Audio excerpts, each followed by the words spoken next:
Good morning, grade 2s. So today's page you can see we are doing grouping and sharing on page 62. These are division word problems. We have been doing division this week, but these are some that have leftovers. And we have also done a few of them when we did our work on our maths book. In our photocopied book, we did some word problems together on the board.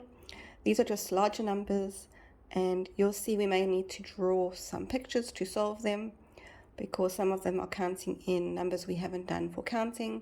Remember, we've worked in counting in 2s, 3s, 4s, 5s, and 10s, and these require us to count in bigger numbers. So it's going to be helpful to draw pictures, so I'll show you step by step how to do it.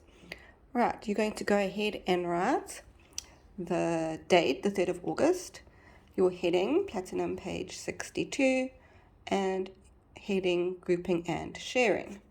Once you've got that in your maths book, let's go ahead and look at question 1a. It says, there are 35 children in a class. How many children form groups of 4? How many groups do the children form? How many children are not in a group? You can see the key word here is groups. How many groups do the children form? Well, we need to look at our sum. There are 35 children. 35 children, and they are being put into groups of 4. So we're dividing them into groups of 4. How do we work it out?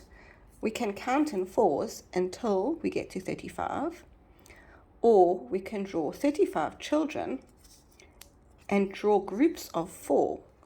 So let's look at the children. I've gone ahead and drawn 35 children, and after that I decided to group them in groups of 4 because we're dividing them into 4s. How many groups did they form? Well, let's have a look. If I circled 4, 4, 4, 4, 4, 4, 4, I have 1, 2, 3, 4, 5, 6, 7, 8 groups. But look, there are 3 children not in a group.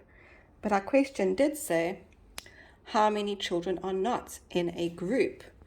Our answer to that would be 8 groups were formed, 3 are not in a group. Therefore, 35 divided by 4 is 8 and 3 are left over. Right, please go ahead and do that in your maths book. Let's look at question B when you are ready. There are 67 books on a shelf. The teacher divides the books equally between the 30 children in the class. How many books does each child get?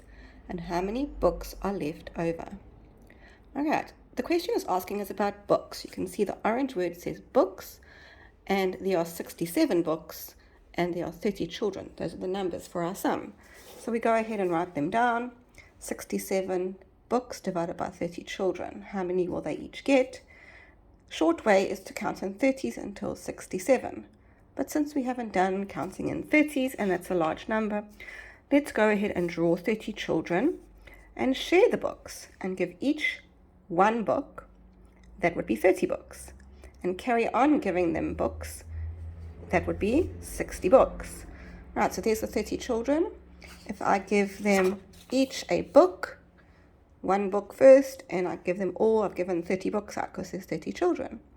If they give them another book, that's another 30, and we know 30 plus 30 makes 60.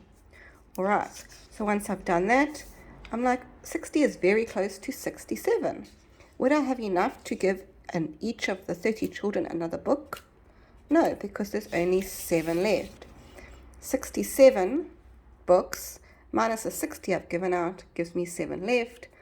Each child got 2 books. Look, they each have 2. And there are 7 left over. So our answer is 67 divided by 30 is 2 and 7 left over. All right, let's have a look at our question C. After you've done question B in your books, it says Mr. Govender planted 70 tomato plants in 6 rows.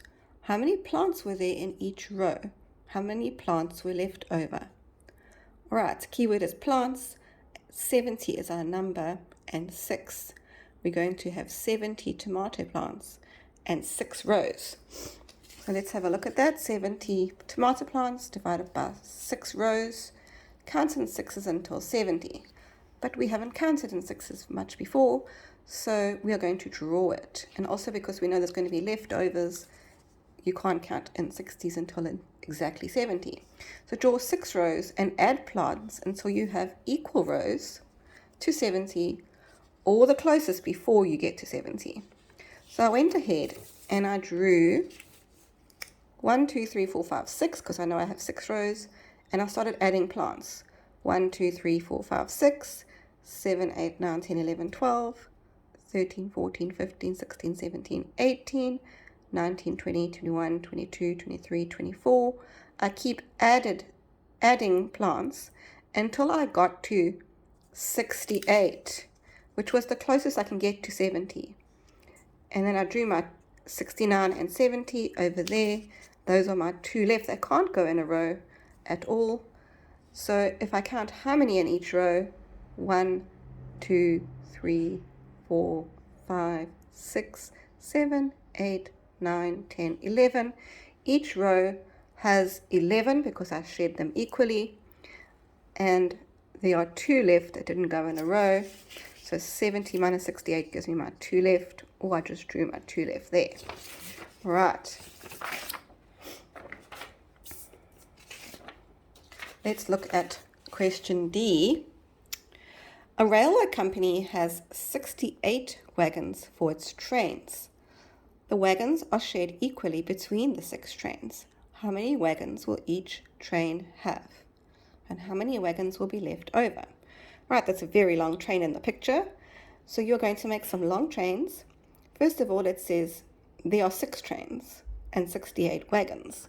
Keyword is wagons, 68 and 6. So let's just cover it for now. We need to write our sum. 68 wagons divided by 6 trains. So you can count in sixes until 68. But again, we haven't practiced counting in sixes. That's a little difficult. So we're going to draw 6 trains and add wagons equally until we get to 68. So there we go. I went ahead and I drew 1, 2, 3, 4, 5, 6. And I gave my train at the front, my engine. That one isn't part of the wagon. That's just the engine. Then I'm going to add the wagons. And I went and added 1 wagon to each train. 1, 2, 3, 4, 5, 6. It's because I'm counting in sixes. Then I added another 6 to each of the wagons. When I was finished adding wagons, I ended up with each train having a lot of wagons. How many did each train get? When I counted, I got to 68 wagons used. 66 wagons used. And each had 11. 1, 2, 3, 4, 5, 6, 7, 8, 9, 10, 11. Just by adding sixes. And kept counting until I got to 66, which was the closest I could get to 68. There are my 2 left, because 68 minus 66 gives us 2. And there are my 2 left that couldn't go onto a train. Otherwise, train 1 and 2 would have extra wagon, and we have to be equal. So each train has 11 wagons and 2 are left over. All right, grade 2s, that is our lesson on grouping and sharing with remainders today. You may go ahead and try it in your exercise books and work neatly. Remember, the pictures take a while, but you do have a long math lesson today. And then there will be another lesson after this as well. Thank you.